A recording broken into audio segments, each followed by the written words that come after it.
Tim Macan Satreskrim Polres Kutai Timur mengamankan pelaku pencurian ban bekas milik salah satu perusahaan dengan mengatasnamakan organisasi masyarakat.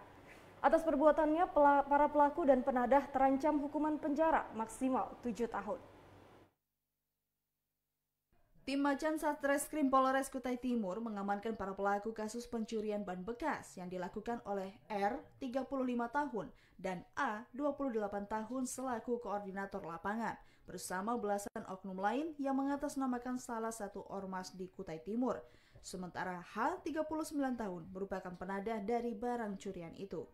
Menurut keterangan Kasat Reskrim Polres Kutim, AKP Abdul Rauf, pada pekan lalu R dan A beserta belasan orang mendatangi PT Sangkulirang Energi Utama untuk meminta ban bekas. Karena pada saat itu pimpinan perusahaan tidak berada di tempat, karyawan di lapangan pun tidak dapat memberikan keputusan karena harus mendapat persetujuan dari pimpinan untuk mengeluarkan barang. Namun seluruh pelaku tetap mengambil 30 buah ban bekas dari gudang dan diletakkan di mobil pickup. Akibat kejadian itu, perusahaan mengalami kerugian hingga 9 juta rupiah. Pihak perusahaan pun melaporkan tindakan oknum yang mengatasnamakan ormas itu ke kepolisian. Tak butuh waktu lama, seluruh pelaku berhasil diamankan dan 2 orang ditetapkan sebagai tersangka karena diduga sebagai otak pencurian. Di Kutai Timur ini, semua ormas taat dan tertib pada aturan hukum yang berlaku.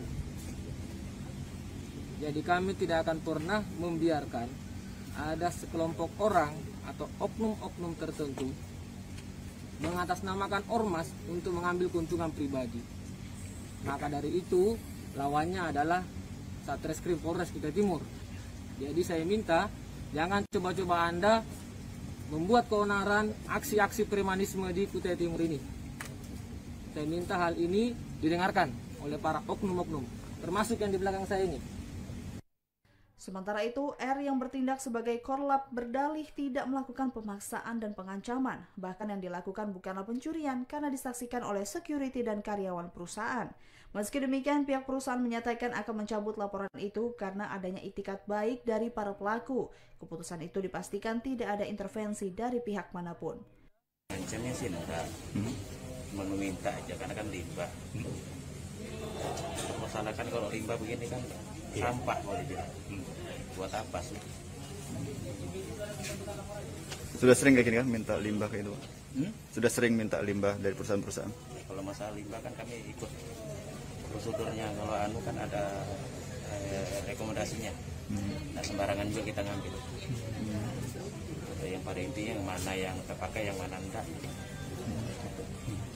Kami dari PT Sangkulirang Energi Utama sudah mempertimbangkan dengan matang, kemudian kami sudah koordinasikan dengan pimpinan kami dan ada upaya itikat baik dari para pelaku, sudah bersedia memohon maaf dan damai, dan kita sudah ada perjanjian damai di antara kami pihak perusahaan dengan para pelaku.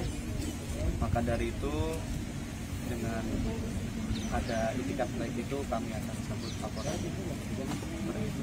Sebelumnya, kelompok ini juga telah melakukan hal serupa di perusahaan lain dengan sasaran yang hampir sama, yakni ban bekas dan besi tua.